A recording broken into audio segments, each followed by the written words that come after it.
Assalamualaikum warahmatullahi wabarakatuh. A'udzubillahi minasyaitonir rajim. Bismillahirrahmanirrahim.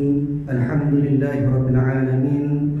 Wassalatu wassalamu ala asyrafil anbiya'i wal mursalin sayyidina maulana wa nabiyyina wa habibina wa syafi'ina wa qudwatina wa uswatina Muhammadin sallallahu alaihi wasallam wa ala alihi wa ashabihi ajma'in. Allahumma faqihna fid din waftah alaina futuhal arifin waj'al a'malana khalisatan liwajhikal karim ya arhamar rahimin. Allahumma iftah alaina hikmatak wa anshur alaina min khazain rahmatika ya arhamar rahimin. Rabbi shrah li sadri wa yassir li amri wahlul 'uqdatam min lisani yafqahu qawli walhamdulillahi rabbil alamin. Amin. Qala al-musannif rahimahullah ta'ala wa nafa'ana wa iyyakum bi'ulumihi fid dharain amin. Alhamdulillah. Pertama dan selamanya marilah sama-sama kita panjatkan kesyukuran kita, setinggi-tinggi syukur kita kehadrat Allah Subhanahu wa ta'ala, kerana pada malam ini Allah Ta'ala masih lagi memberikan kesempatan kepada kita. Allah Ta'ala masih lagi memberikan nikmat masa kepada kita, boleh pakai hadir ke rumah Allah Ta'ala pada malam ini. Kemudian Allah Ta'ala juga memberikan kepada kita daripada nikmat sihat tubuh badan. Sihat tubuh badan, ada kekuatan, ada kudrat dan inayah daripada Allah Ta'ala, menyebabkan kita sama-sama boleh hadir dalam rumah Allah Ta'ala ini, dalam kita melakukan ibadat kepada Allah Ta'ala dengan mengerjakan semaya berjamaah. Kemudian kita berada dalam majlis ilmu yang dikatakan sebagai Raudhatun min Riyadil Jannah, satu taman daripada taman-taman syurga. Mudah-mudahan Allah Ta'ala mencatatkan kehadiran kita pada malam ini sebagai salah satu catatan amalan yang boleh kita bawa bersama untuk kita menghadap Allah Ta'ala pada hari akhirat nanti, insya-Allah.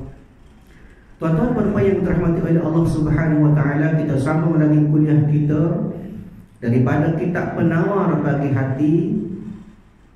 Kalau kita cawi pada muka surat yang kelima. Baik, jadi alhamdulillah pada kuliah yang lepas daripada kitab Penawar Bagi Hati, pada bab muqaddimah ataupun pada bab pengenalan kepada isi kitab, Syekh Abdul Qadir Al-Mandili rahimahullahu ta'ala telah memberikan kepada kita gambaran tentang apakah yang akan kita belajar, apakah yang akan kita bincangkan bersama daripada isi kitab Penawar Bagi Hati. Dan kata pengarang kitab ini akan membincangkan kepada 3 bahagian yang besar. Pada bahagian yang pertama akan diceritakan kepada kita ataupun dibincangkan bersama daripada perkara-perkara yang menyatakan tentang anggota yang 7. Maknanya daripada 7 anggota hak wajib kita jatuh. Daripada anasir-anasir, daripada gangguan-gangguan yang boleh menyebabkan hati kita jauh daripada Allah Ta'ala. Kemudian selesai daripada pengarang kita yang sebut kepada kita 7 anggota tersebut, maka disambung pula dengan pada bahagian yang kedua, iaitu membincangkan 10 sifat mazmumah, 10 sifat-sifat tercela, 10 sifat-sifat hak tak boleh ada dalam diri kita. Dan kemudian selepas itu pada bab yang terakhir akan dibincangkan bersama, iaitu 10 sifat mahmudah ataupun 10 sifat-sifat kepujian hak harus kita ganti kepada sifat-sifat mazmumah yang tercela tadi. Jadi insyaAllah pada malam ini kita akan bincang pada bab yang pertama, kitab yang pertama pada menyatakan segala anggota yang 7. Baik, Allah Ta'ala sebut daripada Al-Quran, sudah diberi penerangan kepada kita tentang tanggungjawab kita untuk kita jaga anggota-anggota badan kita, kerana semuanya itu akan dipertanggungjawabkan kepada kita. Esok-esok Tuhan akan tanya berlaku daripada anggota-anggota kita. Bila mana pada waktu itu mulut kita tak boleh nak berkata-kata, bahkan anggota-anggota inilah yang akan menjadi saksi perbicaraan di mahkamah Allah Ta'ala satu hari nanti. Disebut daripada surah Al-A'raf ayat 179, kata Allah Subhanahu wa taala, Allah berfirman, Bismillahirrahmanirrahim, Walaqad dzara'na li jahannama katsiran minal jinni wal insi lahum qulubun la yafqahuna biha wa lahum a'yunun la yubsiruna biha wa lahum adhanun la yasma'una biha ulaika kal an'am bal hum adall ulaika humul ghafilun, kata Allah. Ayat ini satu ancaman kepada kita. Allah Ta'ala bagi gambaran kepada orang-orang yang banyak menghuni neraka Jahannam, kata Allah. Allah Ta'ala katakan walaqad zara'na li jahannam, dan sesungguhnya kata Allah Ta'ala kami cedek, kami buat untuk jadi isi neraka Jahannam apa dia? Katsiran minal jinni wal ins, kebanyakan daripada mereka iaitu jin dan manusia. Ingat Allah Ta'ala bagi taklifat kepada manusia dan jin semata-mata. Adapun tumbuhan makhluk Allah, Allah Ta'ala tak bagi taklifat, tidak jadikan mereka sebagai satu khalifah Allah Ta'ala. Tidak diberi amanah. Hak Tuhan akan soal iaitu manusia dan jin. Siapa dia hak akan berada dalam neraka Jahannam? Kata Allah, lahum qulubun la yafqahuna biha, mereka mempunyai hati tetapi tidak dipergunakan untuk memahami ayat-ayat Allah Ta'ala. Ada hati, maknanya ada jiwa, ada ruh, tapi tak guna untuk mengekali atas jalan nak kepada Allah Ta'ala. Sebab itu antara konsep utama, sebab utama kita belajar tasawuf ialah untuk kita cuci hati tu. Dia nak cuci hati, nak bersih hati kita daripada benda-benda yang boleh menyebabkan jauh daripada Allah Ta'ala. Maknanya golongan pertama orang yang jadi penghuni neraka Jahannam, kata Allah, iaitu orang yang ada hati tapi tak guna untuk faham, untuk tadabbur, untuk mengetahui dengan lebih dalam tentang ayat-ayat Allah Ta'ala, bagaimana kekuasaan Allah Ta'ala. Maknanya tak beriman dengan Allah Ta'ala. Itu yang pertama. Golongan yang kedua kata Allah Ta'ala, lahum a'yunun la yubsiruna biha, mereka mempunyai mata tetapi tidak digunakan untuk melihat tanda-tanda kekuasaan Allah Ta'ala. Ini maknanya golongan orang-orang yang kufur atas nikmat mata. Tuhan beri mata sebagai satu sebab untuk kita tengok benda-benda baik, untuk kita nilai kekuasaan Allah Ta'ala, untuk kita tengok tanda-tanda kebesaran Allah Ta'ala, tapi kita tak guna, kita salah guna. Itu dipanggil kufur nikmat. Dan mereka ini golongan yang kedua berada dalam neraka Jahannam. Dan yang ketiga seterusnya dia kata lahum adhanun la yasma'una biha, dan mereka ada telinga tetapi tidak diperguna untuk mendengar ayat-ayat Allah Ta'ala. Bunyi azan, diberi seruan kepada mereka, hayya 'alas salah, lahum la yasma'una biha, tetapi mereka tak mendengar. Bukan setakat tak dengar sungguh, tapi kadang-kadang buat-buat tak dengar. Orang duk lawan azan, Allahu Akbar, kita korah ayu cok caku.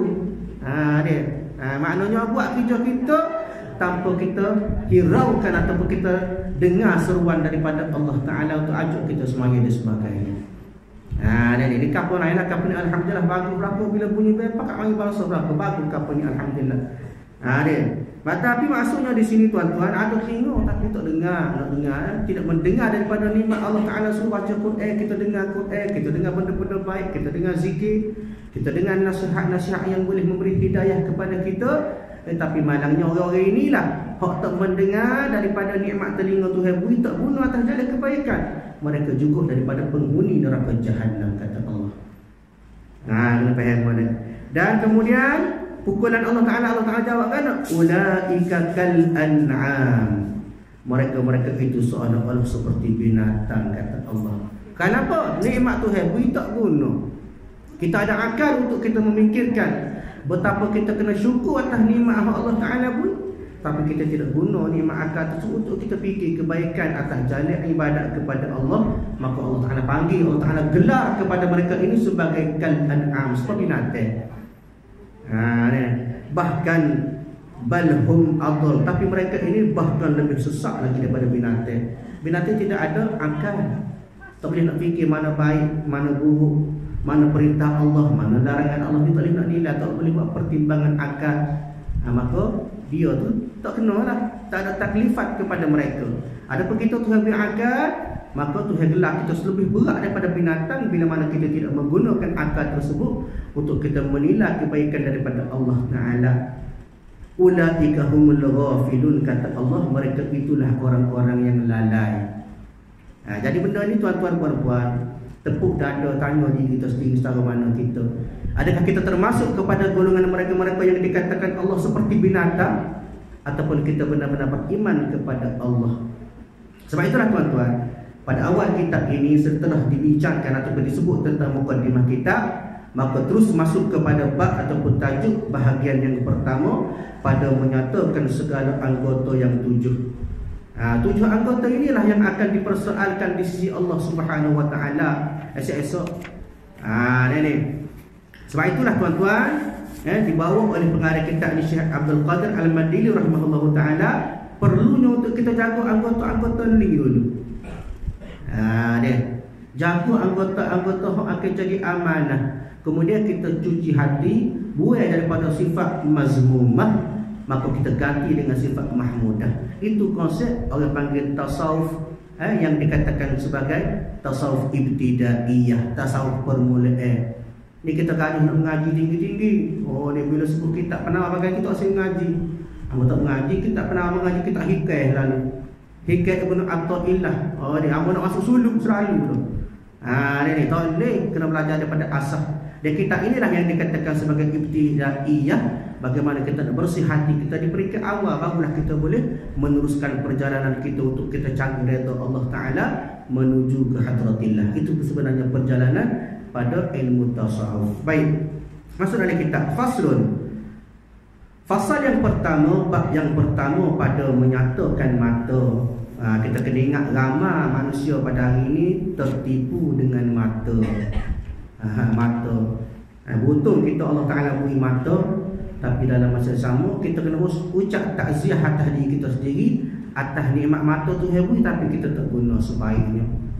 Dia rugilah orang yang diberi nikmat tetapi tidak guna sebaik-baiknya nikmat Allah Ta'ala beri. Allah Ta'ala sebut daripada Al-Quran, kata Allah Ta'ala, la in syakartum la azidannakum, kata Allah, bersyukur atas nikmat aku, la azidannakum, aku tambah nikmat aku.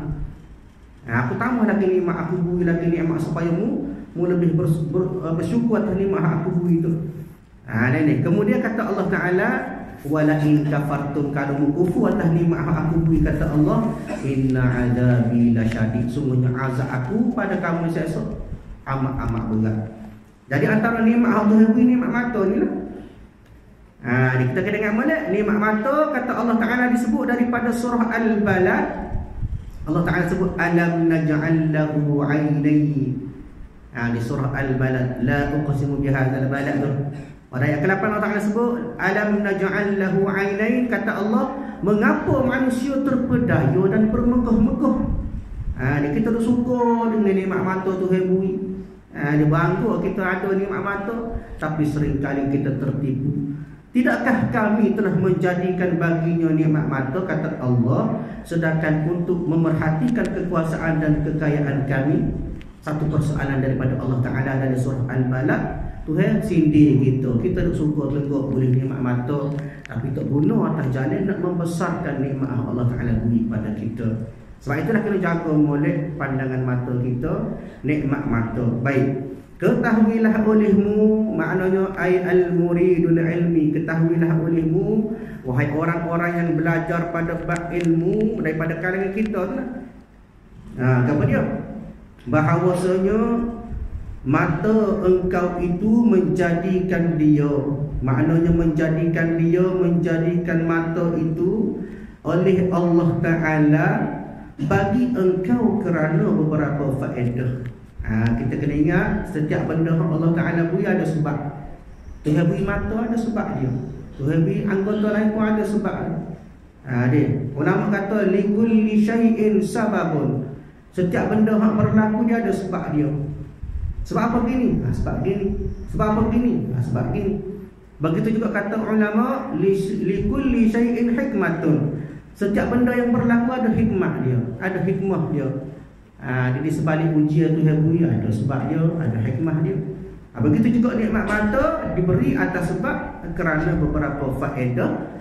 yang bangsa akhirat dan bangsa dunia. Maknanya ada setengah nikmat, mata itu kita guna boleh guna atas dunia semata-mata. Dan untuk apa? Untuk buat kerja atas dunia, untuk kita menyaku, untuk kita buat kerja, untuk kita beli jalan, untuk kita tengok segala benda mata belakang.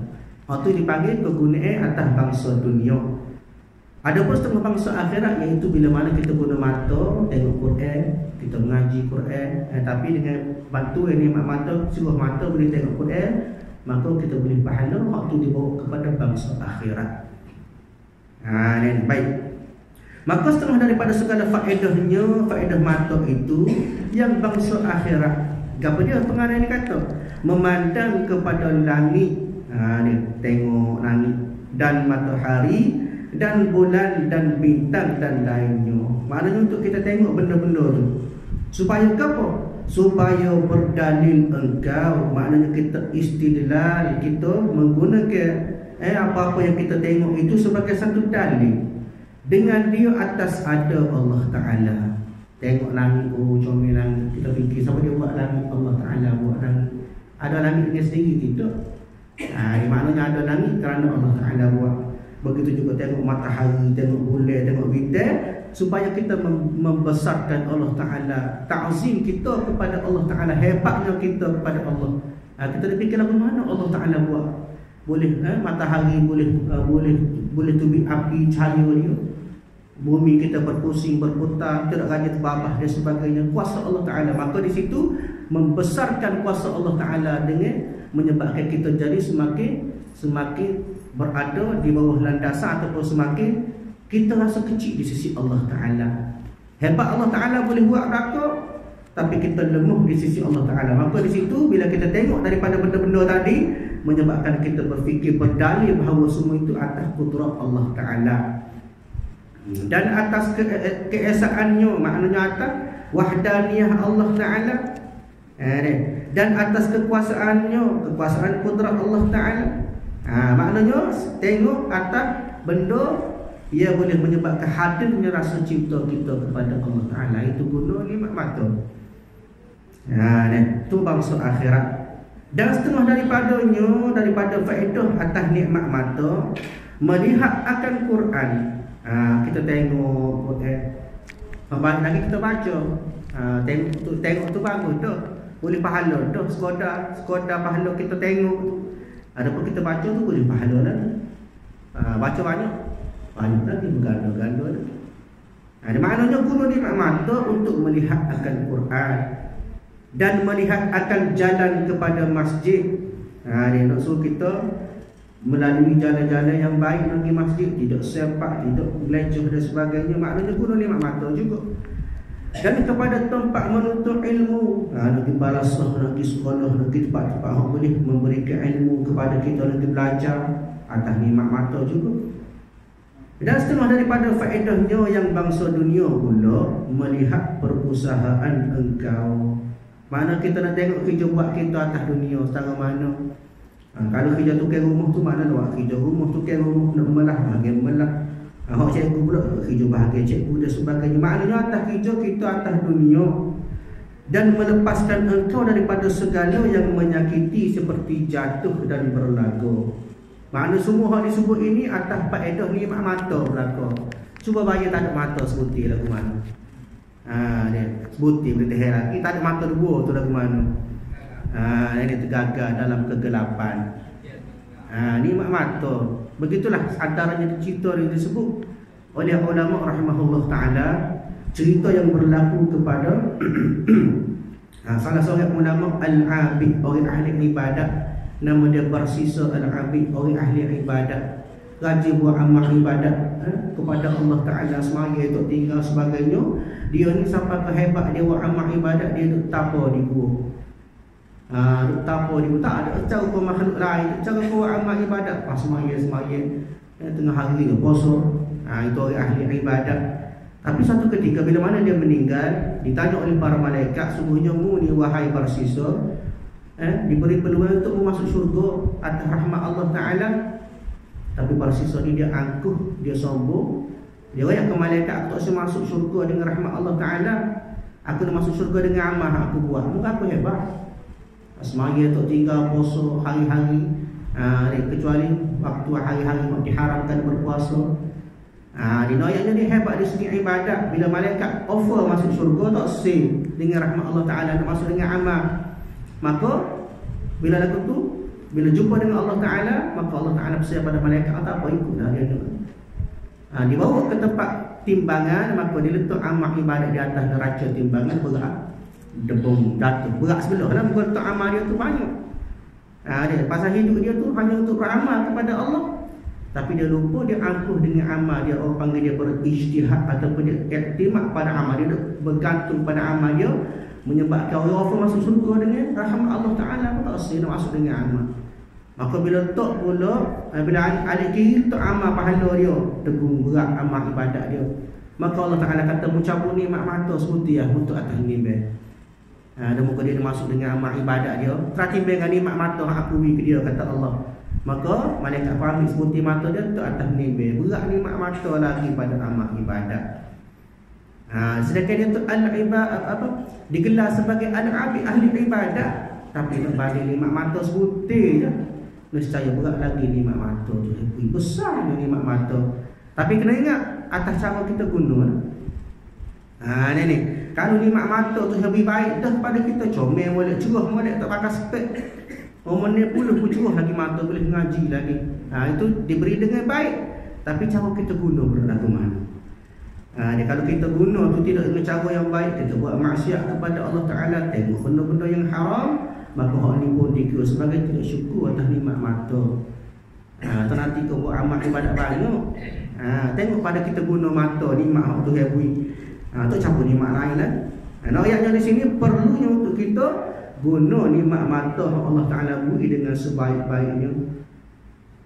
Bahkan kata ulama, satu ketika hadis Nabi SAW, Nabi sebut satu ketika Abu Umamah, nama sahabat ini nama dia Abu Umamah, dia dengar Rasulullah SAW sebut bersabda, katakanlah, Nabi kata, ukfulu li bisit akfulu lakum bil jannah idza haddatha ahadukum fala yakdzib wa idza uktumina fala yahun wa idza wa'ada fala yukhlif udrun absarakum wa kuffu aydiyakum wahfazu furujakum atau kama qala fasadaqa Rasulullah. Satu ketika Abu Umamah dia jumpa dengan Rasulullah sallallahu alaihi wasallam. Kemudian Nabi kata, berikanlah kepadaku ni perkara, aku jamin pokokmu ni akan masuk syurga. Nabi royak gitu kepada para sahabat tadi. Gapo dia ni benda ni? Kata Nabi SAW, Nabi kata, jika salah seorang kalian daripada kalian ini berkata, jangan berdusta. Yang pertama, Nabi kata, bila kecek jangan berlawak. Jaga ni benda ni boleh masuk syurga. Nabi kata, yang pertama, bila kecek jangan menipu, jangan berlawak. Yang kedua, diberi amanah, jangan khianat. Yang ketiga, kata Nabi SAW, jika dia janji, dia jangan menyalahi janji. Kemudian Nabi kata, yang keempat, Nabi kata apa? Tundukkan pandangan kalian. Jaga mata. Masuk dalam empat ni benda Nabi jamin juga ni. Yang kelima, Nabi kata cegahlah tangan-tangan daripada menyakiti orang lain. Dan yang terakhir, yang keenam, kata Nabi, yahfazu furujakum, menjaga kemaluan kamu. Bila kita boleh jaga ni benda ni, kata Nabi, aku jamin boleh masuk syurga. Tapi masalahnya ni benda bahaya berlaku. Benda yang kita dah buat semua kali-kali kita dah buat ni. Dikecek kita tak pernah betul. Amanah yang diberi kepada kita tak pernah kita jujur. Kemudian bila kita janji Senin saja kita mungkin janji pukul 10 pagi, pukul 1 untuk sampai lagi. Ni kapul air, kapul ni alhamdulillah bagus berlaku. Kemudian jaga pandangan, ni payah. Sebab apa? Pasal setiap masa kita guna mata kita, ke mana saja kita bawa mata kita, kecuali time tidur ya, pejam mata. Tebu mata pejam, hati pula jadi guna. Mari macam-macam fikiran, mari macam-macam. Tapi ayat di sini, salah satu daripada benda yang Nabi jamin bila menjaga boleh masuk syurga, antaranya ialah kita jaga pandangan mata. Kemudian kita jaga tangan kita daripada khianat ke orang. Di tangan ni pun kadang-kadang tidak khianat secara zahiriah pun, kita khianat secara halus benda ni. Lagu mana? Kita pecek di telefon, siapa dia orang tu, jadi cerita lain, jadi fitnah. Dia ni, jadi mengupak dan sebagainya. Mana kita khianat menggunakan tangan juga. Dan yang terakhir, jagalah kemaluan. Maknanya benda-benda ini, kata Nabi, bila boleh jaga, maka Nabi sendiri jamin masuk syurga. Termasuk kita jaga pandangan kita. Sebab itulah pengarang kita ini juga memberi cadangan atau memberi pendapat bahawa kena kita jaga dan kita guna daripada mata kita untuk kita menggunakannya sebaik mungkin berdasarkan kepada nikmat Allah Ta'ala. Bersyukur sepatut-patut kepada Allah Ta'ala, guna sebaiknya. Dan bermula bersyukur mata itu, ini pengarang kata, cara kita bersyukur atas nikmat mata, memelihara daripadanya. Mana kita jaga mata kita tu daripada apa? Daripada tiap-tiap melihat yang haram. Hanya payah jaga. Jadi mudah. Segala-galanya mudah. Buat dosa pun mudah lagi dengan mata. Tengok benda-benda yang haram. Ni. Seperti macam mana? Seperti melihat perempuan yang lain daripada isterinya. Ni lain pada isteri kita tengok. Dan sahaya dan muhrimnya. Mana daripada mereka-mereka yang tidak halal kita tengok, tapi kita tengok juga. Maka dikira kita tidak syukur atas nikmat mata lah. Sedangkan mata sepatutnya kita guna untuk melihat benda-benda yang halal. Tapi kita salah guna pada mata, maka Allah Ta'ala meletakkan kita daripada kalangan orang-orang yang tidak bersyukur atas nikmat mata. Dan seperti melihat akan yang muda beliau. Dia tengok orang muda. Seperti melihat akan aurat laki-laki. Dia tak kira lah laki-laki ke perempuan ke. Maknanya atas aurat yang diharamkan kepada kita, tak payah tengok, perlu jaga. Tengok saja pun tak boleh cukup. Bila sebut aurat haram kita tengok. Aurah ni benda yang kena jaga. Baik. Maka lazimkan oleh kamu akan memelihara mata engkau. Maknanya pokok mana kena jaga daripada pandangan mata kita. Kerana firman Allah Ta'ala sebut daripada Al-Quran, daripada surah An-Nur ayat yang ke-30. Kata Allah Ta'ala, "Qul lil mu'minina yaghuddu min absarihim wa yahfazu furujahum, dzalika azka lahum, innallaha khabirun bima yasna'un." Kata Allah, katakanlah kepada lelaki-lelaki yang beriman.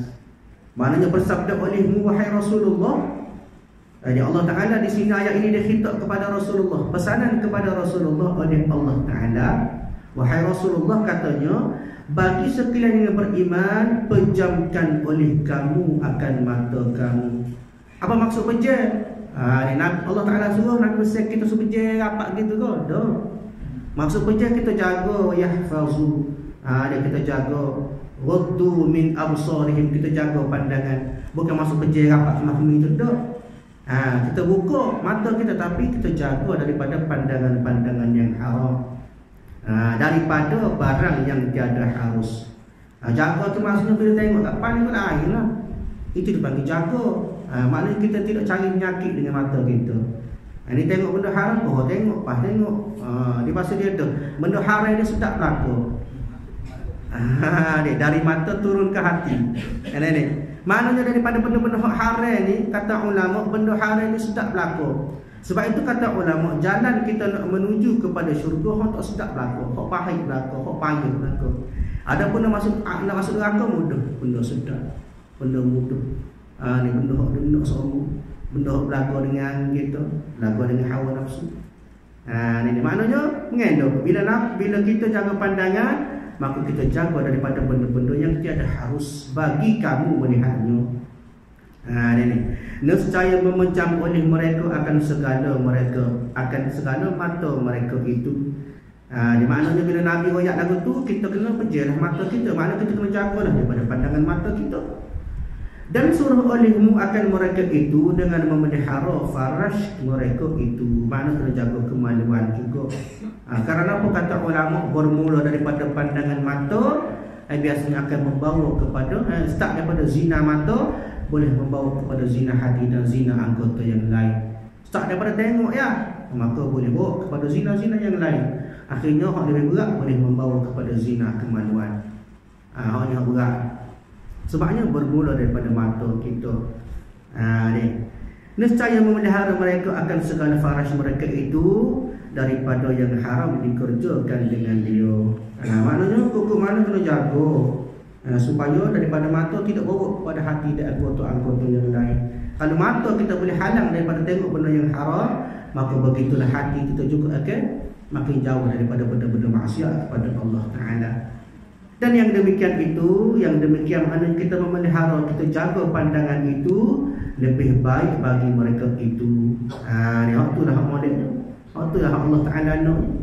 Bahawasanya Allah Ta'ala sangat mengetahui akan yang batin. Yang mengerjakan mereka itu akan dia semacam dengan zahir. Allah Ta'ala nampak aku. Kadang-kadang kita mata keling tapi benda jauh dah tinggalnya. Keling pagi tadi pakai tengah hari benda tu dah hati lagi. Duk fikir kadang-kadang duduk depan kepala, duk fikir benda-benda kok boleh berpunca daripada mata tadi. Nampak lagi dia sekali duk fikir benda tu. Benda tu tak ada dah. Dia tinggal lama dah, tapi benda tu mari lagi. Kenapa? Bermula daripada mata. Akhirnya bila mata melihat, maka adalah daripada godaan-godaan nafsu kita. Syaitan bergaya suruh kita memikir. Dia fikir duduk dalam hati. Akhirnya membawa kepada zina yang lebih besar. Hak tu berat. Bahkan kata Ibnu Katsir rahimahullahu taala dalam tafsir dia, hadza amrun min Allah taala li'ibadihi al-mu'minin an yamuddu min absarihim amma harama 'alaihim fala yanzuru illa ila ma abahu lahum an-nazru ilayhi wa an yamuddu absarahum 'anil maharam. Maknanya tuan-tuan, Ibnu Katsir menyatakan kepada kita ini adalah perintah daripada Allah Ta'ala. Walaupun dia besar kepada Nabi Muhammad, suruh ayat kepada kita ayat Quran tadi. Nabi Muhammad royak sekian gini kepada umatmu. Tapi dasarnya itu adalah perintah daripada Allah Ta'ala. Supaya apa? Supaya kita jaga pandangan mata kita daripada benda haram. Dan jangan kita tengok ataupun kita memandang kepada benda-benda yang boleh yang membawa kepada haram atau membawa kepada zina pandangan tadi, dan kamu tahanlah pandangan daripada benda-benda yang diharamkan. Maknanya daripada Allah Ta'ala melalui Nabi Muhammad SAW akhirnya sapa kepada kita. Apa dia? Perintah untuk kita jaga pandangan mata kita. Sebab itu tuan-tuan puan-puan kena pakat-pakat jaga. Walaupun kita kata benda ni biasa lah ni. Gimana-mana pada berlaku, susah nak jaga mata sebenarnya. Di setiap tempat ada saja benda-benda haram. Tapi kita kena jaga sekadar kemampuan kita lah. Tak kira jalan macam mata ada siapa ubah terak. Apa nak jaga mata Nabi ajar tengok kepada keperluan kita. Dia sebaik-baiknya kalau boleh kita dah tahu dah benda tu boleh tepat-tepat itu boleh bawa kepada maksiat mata, susah nak jaga mata, maka tak usah tidur dulu lagi. Ni. Tapi kita sebenarnya tempat-tempat gitu kita suka. Pasar malam, pasar raya, segala pasar suka. Sebab apa? Sebab boleh tengok orang. Ni. Sebab apa? Sebab benda-benda ni dia kena dengan nafsu. Nafsu suka benar. Iblis dua alok, nafsu suka benar, menyebabkan kita akhirnya hanyut dengan maksiat mata tersebut. Dan akhirnya boleh membawa kita makin jauh daripada Allah Ta'ala. Berpunca daripada mata. Ni baik. Maka membalas ia akan mereka itu atasnya ada pada ayat ini mengajar kelakuan yang baik dan memberitahu dan menakutkan. Mana daripada ayat ini Tuhan bagi amaran kepada kita supaya kita takut. Takut kepada takut menggunakan mata dengan cara yang tidak halal. Ni baik. Maka adapun mengajar adab itu, maka firman-Nya bersabda olehmu bagi sekalian yang beriman. Hak ni pun huraian ataupun kata gambaran yang dibawa oleh ulama tentang ayat tadi juga diberi gambaran kepada kita. Maka ada pun mengajar adab, maka firman-Nya wallahu a'lam bissawab. InsyaAllah kita sambung kuliah kita pada masa akan datang. Mudah-mudahan pada malam ini boleh memberi sedikit manfaat kepada kita untuk kita pakai-pakai jaga mata berlaku insyaAllah. A'udzubillahi minasyaitonirrajim. Bismillahirrahmanirrahim. Alhamdulillahirabbil alamin. Wassalatu wassalamu ala asyrafil anbiya'i wal mursalin wa ala alihi wa ashabihi ajma'in. Allahumma inna nas'aluka ridhaka wal jannah ونعوذ بك من سخطك والنار. اللهم إنك عفو كريم تحب العفو فاعف عنا وعن والدنا وعن جميع المسلمين والمسلمات والمؤمنين والمؤمنات برحمتك يا أرحم الراحمين. ربنا آتنا في الدنيا حسنة وفي الآخرة حسنة وقنا عذاب النار. صلى الله على سيدنا محمد وعلى آله وأصحابه أجمعين والحمد لله رب العالمين. السلام عليكم ورحمة الله وبركاته.